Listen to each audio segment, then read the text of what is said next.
Hello अस्सलाम वालेकुम दोस्तों, सर्वेच इंसाइक्लोपीडिया में आपको खुशामदीद कहते हैं। दोस्तों, हम वैक्सीनेटर्स की जॉब्स की प्रिपरेशन कर रहे हैं।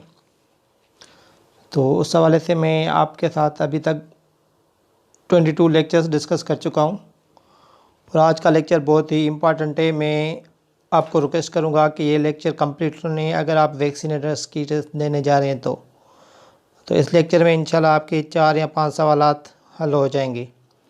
तो ये लेक्चर इसलिए इम्पोर्टेंट है क्योंकि अभी तक हम जितनी भी ईपीआई की डिजीज़ कर चुके हैं उसमें से वैक्सीनेशन का क्या शेड्यूल होता है वो सारी चीज़ें इस लेक्चर में डिस्कस हम करेंगे। और उनका इम्यूनाइजेशन शेड्यूल क्या है, वैक्सीन कब लगती है, कौन सी लगती है, कितनी बीमारियाँ हैं, कितनी बीमारियों के लिए वैक्सीनेशन लगती है, कौन कौन सी वैक्सीन लगती है और कब कब लगती है, किस टाइम लगती है, कितनी दफ़ा लगती है, सारे आंसर्स इस लेक्चर में आपको दिए जाएंगे। तो ये इम्यूनाइजेशन शेड्यूल जो कि ईपीआई वैक्सीन्स का होता है ये बहुत इंपॉर्टेंट होता है। वैसे भी अगर आपकी जनरल नॉलेज के लिए अगर आप जानना चाहें फिर भी आपके लिए ये लेक्चर बहुत इंपॉर्टेंट है। तो ये लेक्चर कंप्लीट मेरा सुनिएगा, इसमें जो भी चीज़ें आप नोट कर लें और जो मैं आपको चार्ट वगैरह बताऊंगा वो भी आप अपने पास स्क्रीनशॉट करके सेव कर लें अपने पास।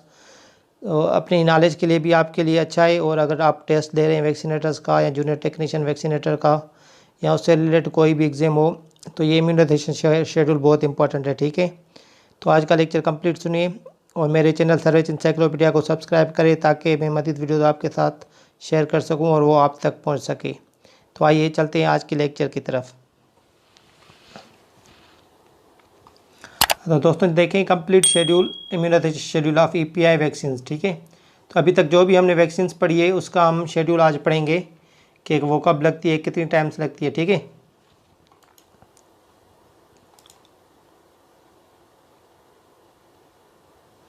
तो दोस्तों ये देखें चार्ट, ये मैंने खुद बनाया अपने मेहनत से। उसमें मैंने ये देखो वैक्सीन के सारे जो भी हम लगती है सारी वैक्सीन उसका नाम लिखा हुआ है और उसके अलावा क्या लिखा हुआ है आप नोट करें कि डिजीज़ नेम लिखा हुआ है। ठीक है, ये डिजीज़ नेम है, ये वैक्सीन का नाम है और ये टाइम ऑफ वैक्सीनेशन है, वैक्सीन देने की उम्र, सही जो उम्र होती है वो तीनों चीज़ मैंने लिखी है। तो डिजीज़ का नाम से आपको पता चलेगा कि ईपीआई डिजीज़ में कौन कौन सी वैक्सीन कवर कौन सी डिजीज़ कवर होती है। ठीक है, तो ये सारी डिजीज़ वो है। तो कुछ लोगों ने मुझे यूट्यूब पे कमेंट करके बताया था कि कौन सी डिजीज़ पे काम करती है ईपीआई। तो ईपीआई जो अभी पाकिस्तान में काम करती है, तो इन डिजीज़ जो भी हैं ये बीमारियां या मर्ज़ हम कहते हैं उसको, तो ये सारी डिजीज़ हैं जिस पे ईपीआई काम करती है। ठीक है, ये टारगेट डिजीज़ है। टारगेट डिजीज़ का मकसद यही होता है कि उनको ख़त्म करना उनका मकसद होता है, ये टारगेट होता है। ठीक है, कि ये डिजीज़ अभी तक मौजूद है पाकिस्तान में, इसलिए उनको ख़त्म करना है। जब तक ये ख़त्म नहीं हो जाती तब तक इनकी वैक्सीनेशन चलती रहेगी। तो फर्स्ट तो ये होगा कि कौन सी बीमारियां हैं, तो आपको ये नोट करना इस कॉलम में आपको मिल जाएगी कि कौन सी डिजीज़ पे ईपीआई काम करता है। ठीक है, तो उसमें सबसे पहले ट्यूबरक्लोसिस है, हेपेटाइटिस बी है, पोलियो और पोलीमाइलेटस दूसरा नाम भी लिखा हुआ है मैंने, डिप्थेरिया है, पर्ट्यूसिस है, टेटनस है, हेपेटाइटिस बी अगेन, मेनिंजाइटिस है, निमोनिया है, स्ट्रिप्टोकोकस निमोनिया है, निमोकोकस जिसको कहते हैं, डायरिया है और टाइफाइड फीवर है। ठीक है, टाइफाइड फीवर मैंने आपको लेक्चर 22 में बताया था कि ये उर्दू वाली किताब में नहीं है, ये अपडेटेड वो किताब नहीं है उर्दू वाली, इसलिए मैंने टाइफाइड भी आपको बता दिया था लेक्चर नंबर 22 में। ठीक है, कि वो क्या होता है और कौन सी वैक्सीनेशन उसके लिए होती है। तो इन सारों के जो भी मैंने अभी डिजीज़ के नाम लिए, इन सारों के मैंने उर्दू में भी आपको नाम बता दिए। ठीक है, उर्दू में नाम आपको याद होना चाहिए क्योंकि अगर पेपर वगैरह उर्दू में आता है तो आपको उर्दू में नाम अगर पता नहीं होगा तो आपको मुश्किल होगी सवाल अटैम्प्ट करने में। ठीक है, तो उर्दू में क्या कहते हैं और इंग्लिश में क्या कहते हैं, you should know both of them. ठीक है, तो उसके बाद क्या है, दूसरी कौन सी चीज़ है कि वैक्सीनेशन का नाम क्या है। ठीक है, बीमारी तो आपको पता चल गई कि ये बीमारियाँ हैं। ठीक है, तो उसके बाद आपको वैक्सीन का नाम पता होना चाहिए कि जैसे हम ट्यूबरक्लोसिस हम कहते हैं कि उसको वैक्सीन कौन सी लगती है, ये भी सवाल आ सकता है, ये कॉमन सवाल है कि अगर ट्यूबरक्लोसिस के लिए या ट्यूबरक्लोसिस को ख़त्म करने के लिए कौन सी वैक्सीन लगाई जाती है। तो you should know the answer of this that tuberculosis के लिए बीसीजी वैक्सीन लगाई जाती है। बीसीजी क्या होती है वो भी मैंने आपको कंप्लीट करके फुल फॉर्म आपके लिए लिख दिया है, बेसिली कालमेटिक यूरिन। ठीक है, हेपेटाइटिस बी है डिजीज़ है, उसके लिए कौन सी वैक्सीन लगती है, हेपेटाइटिस बी वैक्सीन लगती है। पोलियो है या पोलियोमाइलेटिस है उसके लिए कौन सी वैक्सीन लगती है, 2 वैक्सीन लगती है, मैंने आपके लिए नाम लिख दिया है, ओपीवी आईपीवी। ठीक है, और ये देखो 5 बीमारियाँ मैंने बताया था कि पेंटावेलेंट क्या होती है वैक्सीन। पेंटावेलेंट एक ही वैक्सीन होती है जिसमें 5 बीमारियों का इलाज होता है। ठीक है, 5 बीमारियाँ वो कौन सी हैं वो आप देख लें। डिफ्थेरिया है जिसको हम खनाक कहते हैं, पर्ट्यूसिस काली खांसी, टेटनस, तेशनुज, हेपेटाइटिस बी, मेनिंजाइटिस, निमोनिया, ये सारों की जो वैक्सीन होती है वो कौन सी होती है, वो पेंटावेलेंट होती है। ठीक है, दूसरे कॉलम में उसके वैक्सीन के नाम है। स्ट्रेप्टोकोकस निमोनिया के लिए कौन सी वैक्सीन होती है, पीसीवी। पीसीवी किसका शॉर्ट फॉर्म है ये भी आपको याद होने चाहिए कि पीसीवी का फुल फॉर्म क्या है या पीसीवी से क्या मुराद है, ये सवाल आता है। ठीक है, पीसीवी से क्या मुराद है, आईपीवी से क्या मुराद है, ओपीवी से क्या मुराद है। ठीक है, ये भी सवाल आ सकता है। तो पीसीवी से क्या मुराद है अगर आए तो आप कहेंगे कि न्यूमोकोकल कॉन्जुगेट वैक्सीन, वो किस मर्ज़ के लिए, ये भी आ सकता है। पीसीवी किस मर्ज़ के लिए, तो आप कह सकते हैं कि स्ट्रेप्टोकोकस निमोनिया के मर्ज़ के लिए। ठीक है, या ये देखो पेंटावेलेंट वैक्सीन, तो ये सारी इन बीमारियों के लिए। ठीक है, मीज़ल्स वैक्सीन है होती है, मीज़ल्स नाम, वैक्सीन का नाम मीज़ल्स ही होता है। ठीक है, और बीमारी का नाम मीज़ल्स ही है, तो सेम है ये। उसके बाद क्या है, डायरिया। डायरिया के लिए कौन सी वैक्सीन होती है, रोटा वायरस वैक्सीन, इसको रोटारिक्स भी कहते हैं। ये दो नाम आपको याद होने चाहिए कि डायरिया की कौन सी वैक्सीन है, रोटारिक्स या रोटा वायरस वैक्सीन। टाइफाइड के लिए कौन सी वैक्सीन है, ये मैं लास्ट लेक्चर में आपको पढ़ाया था कि टाइफाइड कॉन्जुगेट वैक्सीन लगाई जाती है टाइफाइड के लिए। तो अब क्या हुआ कि आपने सारी डिजीज़ अगर ये याद कर ली और उसकी वैक्सीनेशन याद कर लिए। ठीक है, ये मैं पिछले लेक्चर्स में भी पढ़ाया क्या हूँ, ये कंप्लीट एक समरी है सारे लेक्चर्स की। अगर आप ये लेक्चर सुनेंगे तो आपको ये सारी चीज़ों का आइडिया हो जाएगा कि क्या चीज़ इंपॉर्टेंट है और क्या चीज़ कवर करनी चाहिए। ठीक है, तो जो कैंडिडेट्स रोज़ लेक्चर सुनते हैं ये लेक्चर उनके लिए बहुत इंपॉर्टेंट है, ये भी लेक्चर कंप्लीट सुने। ठीक है, तो और मेरे चैनल सर्वेच इंसाइक्लोपीडिया को सब्सक्राइब कर लें, क्योंकि मैं आगे भी जो भी लेक्चर बनाऊंगा वो भी आपके लिए बहुत इंपॉर्टेंट है टेस्ट के लिहाज से। और अगर आपका आगे भी कोई भी एग्ज़ाम आता है वैक्सीनेशन का तो उसके लिए भी ये बहुत इंपॉर्टेंट चीज़ है। ठीक है, तो आप मेरे चैनल को इंसाइक्लोपीडिया को सब्सक्राइब कर लें। और मेरा पेज भी है फेसबुक का, उधर भी हम एमसीक्यूज़ वगैरह या नोट्स वगैरह शेयर करते रहते हैं। उसको लाइक करने से आपको एमसीक्यूज़ की प्रैक्टिस वगैरह होती रहेगी उधर। तो ये इसमें मैं बता रहा था कि डिजीज़ जो है होती है, ये सारी डिजीज़ होती है। उसके बाद ये क्या है, वैक्सीन से। तो वैक्सीन्स के बाद क्या आता है, उसकी लगाने की उम्र। तो लगाने की उम्र क्या होती है, देखें अगर ट्यूबरक्लोसिस है तो ट्यूबरक्लोसिस का क्या टाइम होता है, राइट। जो ईपीआई का जो शेड्यूल है उसमें कौन से टाइम पे लगती है, तो ये इसका सारा कॉलम है। कोई भी वैक्सीन हो उसको सारी एक ही कॉलम में मैंने दे दिए। जैसे अगर बीसीजी है तो बीसीजी किस टाइम लगती है और कितनी दफ़ा लगती है वो आपको इस कॉलम में मिल जाएगी। ठीक है, तो ट्यूबरक्लोसिस की बीसीजी है वो एक ही दफ़ा लगती है, मैंने आपको बताया था। वो कब लगती है, वो एट बर्थ लगती है। एट बर्थ मतलब पैदाइश के फ़ौरन बाद वो लग जाती है बीसीजी। बीसीजी किसके लिए होती है, ट्यूबरक्लोसिस के लिए, सही है। हेपेटाइटिस बी का जो पहला डोज होता है वो कब लगता है, वो एट बर्थ लगता है, बच्चा पैदा होने के बाद ही। ठीक है, बच्चा पैदा होने के बाद एक बीसीजी लगती है और क्या लगती है, ट्यूबरक्लोसिस। और उसके अलावा एक पोलियो भी लगती है। पोलियो का पहला डोज जो लगता है, या ज़ीरो खुराक जो ज़ीरो खुराक होती है या ज़ीरो डोज जिसको हम कहते हैं, वो बी बर्थ एट बर्थ भी लगती है।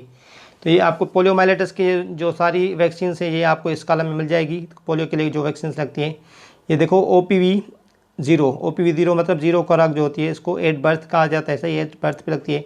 उसके बाद ओपीवी 1 लगता है, वो कब लगता है, 6 वीक्स की उम्र में, जब 6 हफ्ते की उम्र हफ्ते का बच्चा हो जाता है। ओपीवी 2 लगती है 10 हफ्ते में। ओपीवी 3 लगती है 14 वीक्स में। ठीक है, उसके बाद ओपीवी जब 3 लगती है उसके साथ आईपीवी भी लगती है, इनएक्टिवेट पोलियो वैक्सीन, वो कब लगती है, 14 वीक्स में। तो एक बात आपको मैं बताता चलूँ, मैं पहले भी बता के आया हूँ कि ओपीवी जो वैक्सीन होती है पोलियो की वो पिलाई जाती है, और आईपीवी इंजेक्शन के फॉर्म में होती है, इंजेक्ट की जाती है। ठीक है, OPV oral polio vaccine, oral उसको कहा जाता है जो पिलाई जाए। ठीक है, और तो पिलाई जाने वाली वैक्सीन एक पोलियो है, और उसके अलावा कौन सी वैक्सीन है पिलाई जाने वाली, वो है रोटा। तो रोटा और ओपीवी जो है वो दोनों पिलाई जाती है। उसके अलावा जो भी है वो इंजेक्शन के फॉर्म में होती है। तो उसके बाद ये देखिए, ये सारी बीमारियाँ हैं जैसे diphtheria, pertussis, tetanus, hepatitis B, meningitis, pneumonia, ये 5 बीमारियों की एक ही वैक्सीन है, पेंटावेलेंट। तो पेंटावेलेंट का अगर आपको पता होगा शेड्यूल तो ये सारी बीमारियों का शेड्यूल आपको पता लग जाएगा। ठीक है, तो पेंटावेलेंट का अगर आप याद करते हैं तो ये सारी बीमारियों का सेम ही शेड्यूल है। ठीक है, तो पेंटा का ये देखो, पेंटा के 3 डोज लगते हैं। पहला डोज लगता है पेंटा 1, वो 6 हफ्ते में, और दूसरा डोज लगता है वो 10 हफ्ते में, और तीसरा जो डोज लगता है वो 14 वीक्स में। ये 4 हफ्ते के डिफरेंस से लगते हैं। तो ये पेंटा का शेड्यूल होगा। उसके बाद क्या है, पीसीवी का शेड्यूल है। पीसीवी इस बीमारी के लिए, स्ट्रेप्टोकोकस निमोनिया के लिए लगती है, उसका शेड्यूल भी सेम है जैसे ये पेंटा का था। वो 6 हफ्ते, 10 हफ्ते और 14 हफ्ते में लगती है। ठीक है, और जो खसरा है मीजल्स जिसको हम कहते हैं, उसका शेड्यूल आप देख लें, वो डोज उसके 2 होते हैं डोज। उसमें एक पहला डोज लगता है 9 मंथ्स में, और दूसरा डोज कहाँ लगता है, 15 मंथ्स में। और डायरिया का जो है डायरिया किसके लिए होती है, रोटा वायरस वैक्सीन उसकी होती है डायरिया के लिए। और उसका शेड्यूल क्या है, एक पहली लगती है 6 हफ्ते में और दूसरी लगती है 10 हफ्ते में। तो इसके 2 होते हैं डोज, और मीजल्स के भी 2 डोज होते हैं, ठीक है, ये आपको याद करना है। अगर ऐसे सवाल है कि मीजल्स की कितनी खुराक लगाई जाती है तो वो 2 होती हैं, रोटा की भी 2 होती है, पीसीवी की 3 होती है। इसके अलावा टाइफाइड फीवर है, टाइफाइड फीवर टीसीवी जिसको हम कहते हैं, तो टाइफाइड के लिए टीसीवी लगती है। टीसीवी का एक ही डोज लगता है जो कि 9 मंथ्स में लगता है, जो मीजल 1 के साथ, ठीक है।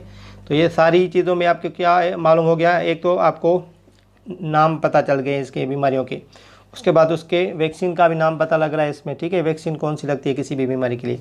उसके बाद क्या आपको पता लग रहा है इसमें कितने डोज लगते हैं, जैसे कोई भी बीमारी उसके कितने डोज होते हैं वैक्सीन के और कब लगने हैं वो।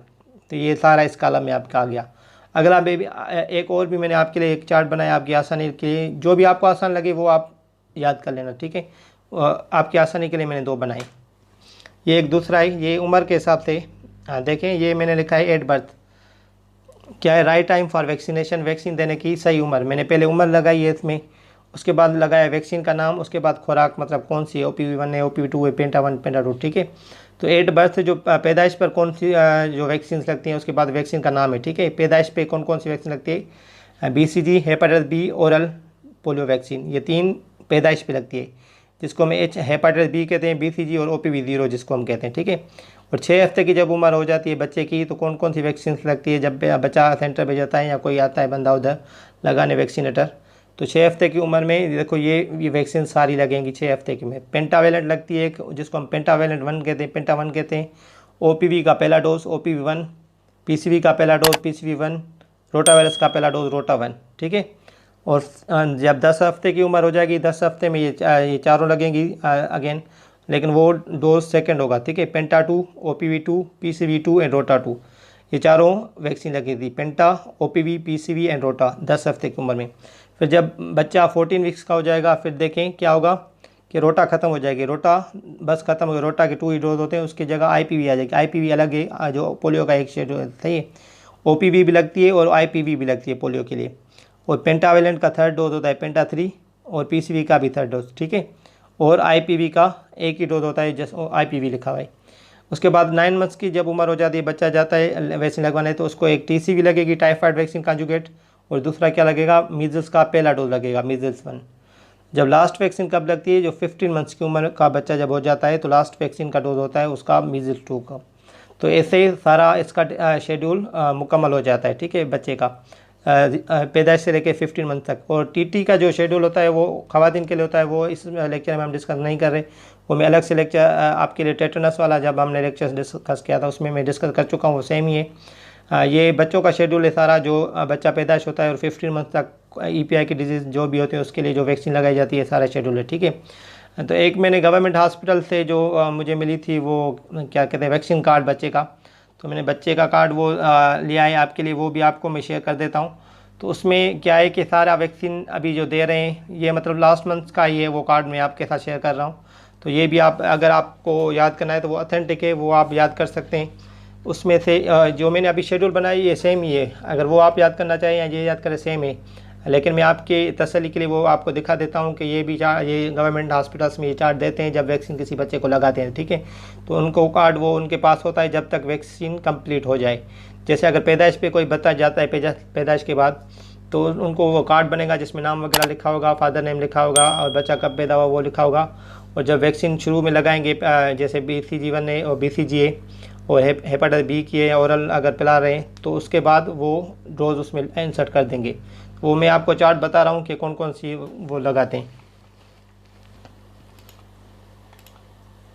ये देखें, ये चार्ट मैंने पहले भी आपके साथ ये थोड़ा दिखाया था, लेकिन अभी मैं डिटेल में आपको बता रहा हूँ। देखें ये चार्ट होता है, एक होता है सही उम्र के ऊपर क्या है, वैक्सीन का नाम, वैक्सीन लगाने की तारीख, वैक्सीन का ज़रिया, आइंदा वैक्सीन लगाने की तारीख और वैक्सीन लगाने वाले के दस्तखत, ठीक है। ये चारों उसमें कॉलम भरे जाते हैं। तो वैक्सीन लगाने की तारीख कौन सी, आज कब लगा रहे हैं वो वैक्सीन, उसकी अगली तारीख कौन सी होगी जो दूसरी लगाएंगे वैक्सीन, ठीक है। एक तो लग गई आज, उसके बाद कब लगाएगी, और जैसे 6 हफ्ते की उम्र में लगती है, जैसे पैदाइश पे एक लग गई तो उसके बाद 6 हफ्ते की उम्र में लगेगी। तो ऐसे ही ये सारे वैक्सीन के नाम है। देखें ये पैदाइश पे कौन सी वैक्सीन है, ये पैदाइश में क्या है, एक पोलियो के कतरे हैं OPV, ठीक है, हेपेटाइटिस बी है, काले यरकान का टीका या पैदाइश के 14 घंटे के अंदर अंदर, और कौन से टीबी का टीका, ठीक है, बीसीजी। टीबी का टीका कौन सा होता है? बीसीजी। तो 6 हफ्ते की जब उम्र हो जाएगी तो मैंने पहले डिस्कस कर चुका हूँ, एक पोलियो के कतरे होते हैं, रोटा 1 होता है, न्यूमोकोकल 1 होता है और पेंटावलेंट 1 होता है। ये उर्दू में नाम लिखे हैं, ये इंग्लिश में। 10 हफ्ते का हो जाएगा तो सेम शेड्यूल जो मैं आपको पहले डिस्कस कर चुका हूँ उसमें चार्ट में, पिछले वाले में, पोलियो के कतरे, रोटा, न्यूमोकोकल, पेंटावलेंट 2, ठीक है। 14 हफ्ते की देखें उम्र में ये 4 वैक्सीन सेम, लेकिन इसमें IPV ऐड हो जाएगी, IPV हो जाएगी, रोटा ख़त्म हो जाएगा। रोटा के 2 कंप्लीट हो चुके हैं 10 हफ्ते में, ठीक है। तो IPV आ गई और पेंटा, PCV, OPV सही सेम, उनका तीसरा जो डोज होता है। 9 माह की उम्र में कौन सी होती है? एक टाइफाइड वैक्सीन होती है और खसरा मीन्स मीज़ल्स की एक वैक्सीन होती है 9 माह की। और 15 में कौन सा होता है? मीज़ल्स 2, ठीक है। अगर मुकर्रर तारीख पर वैक्सीनेटर आपके इलाके में नहीं आता तो अपने बच्चे को हिफाजती टीकों के मरकज़ ले जाकर टीका लगवाएं। तो वैक्सीनेशन बहुत ज़रूरी है। इसमें लिखा हुआ है अगर वैक्सीनेटर आपके पास नहीं आ रहा किसी भी वजह से, या आप दूर हैं या उनके डेस्क पे या मिस हो जाता है कहीं भी कभी, तो आपको पता है कि आपका बच्चा पैदाइश कब हुई है और कितने टीके उसको लगे हैं, तो अगर कोई टीका या वैक्सीन मिस हो गई है तो आपको उनको मरकज़ लेके जाना है, जो वैक्सीनेशन का मरकज़ होता है, वहाँ पे आपको टीके लगवाने हैं, ठीक है। ये गवर्नमेंट की मतलब है बच्चों के लिए कि वे सारे टीके लग जाएं ताकि ये सारी बीमारियाँ ख़त्म हो जाएं, ठीक है। ये सारा शेड्यूल बहुत इंपॉर्टेंट है। अगर आप याद करेंगे तो आपके 4 या 5 सवालात जो टेस्ट के आएंगे तो इंशाल्लाह इसी में ही होंगे और इंशाल्लाह आप हल कर देंगे अगर इस चार्ट को आपने सही से याद करा हुआ है। तो आज जैसे मैं आपको MCQ देता हूँ, आज भी मैं आपको MCQ दे रहा हूँ, 2 आपको इसी चार्ट में से MCQ दे रहा हूँ, वो आपको मुझे कमेंट करके बताना है। कमेंट करके बताएं ताकि आपको मुझे पता चले कि आपने स्टडी सही की है, ठीक है, और चार्ट को समझाएं। ये आपके लिए MCQ दे 2, पोलियो से बचने के लिए OPV की कितनी खुराक के डोजेज दी जाती हैं? 2, 3, 4 या 5। और दूसरा क्वेश्चन है निमोकोकल वैक्सीन की दूसरी खुराक कब दी जाती है? 6 हफ्ते की उम्र में, 10 हफ्ते में, 14 हफ्ते में या 18 वीक्स में। इसके बाद देखें, ये मेरा चैनल है सर्वेच एनसाइक्लोपीडिया का, हम वहाँ पे वैक्सीनेटर्स की तैयारी करा रहे हैं, ठीक है। तो वैक्सीनेटर्स का सर्वेच एनसाइक्लोपीडिया पे अगर आप आएंगे तो मैंने लेक्चर्स बहुत अपलोड कर चुका हूँ मैं, अभी तक 23 लेक्चर्स है, ये 23rd लेक्चर है हमारा। उसके अलावा मैंने पास्ट पेपर्स भी शेयर कर चुका हूँ आपके साथ, पास्ट पेपर्स जो पंजाब में हुए थे और पास्ट पेपर जो सिंध में हुए थे, ठीक है। सिंध में 2018 में पेपर हुआ था और जो पंजाब में अभी फरवरी में पेपर हुआ जूनियर टेक्नीशियन वैक्सीनेटर का, वो भी मैंने आपके साथ शेयर कर दिए। मैं लिंक भी आपको दे दूँगा उसकी और शेयर भी कर रहा हूँ डिस्क्रिप्शन में, तो वो भी आप देख लें। टेस्ट के लिए वो पास्ट पेपर भी ज़रूरी है और जो मैं आपको लेक्चर्स बता रहा हूँ वो भी ज़रूरी है। इसके अलावा मैंने आपको उर्दू वाली बुक बताई थी और सिंधी वाली भी, तो जो उर्दू में अच्छी चीज़ें वो आप उर्दू में ही कवर करें तो अच्छी है, जो चीज़ें नहीं हैं जो अपडेट हुई हैं वो आप सिंधी से पढ़ के उर्दू में ट्रांसलेट खुद कर सकते हैं, या मैं लेक्चर भी उन पर बना लूँगा। तो आप तैयारी अच्छे से करें और सारी चीज़ें कवर करने की कोशिश करें। साइंस और GK भी पढ़ लें साथ साथ, क्योंकि टेस्ट अगर मार्च में होता है तो टाइम शायद मेरे पास शायद कम रह जाएगा, तो मैं वैक्सीनेशन पे ही महदूद रहूँगा। अगर टाइम मिलता है और टेस्ट मई तक चली जाती है, रमज़ान के बाद होती है, तो I will be covering GK and science is well, ठीक है। तो वो भी मैं कवर करने की कोशिश करूँगा, साइंस और GK, जो कि वो भी इम्पोर्टेंट है। तो आप अपना ख्याल रखिए, मेरे चैनल सर्वेच एनसाइक्लोपीडिया सब्सक्राइब करें। शुक्रिया, अल्लाह हाफिज़।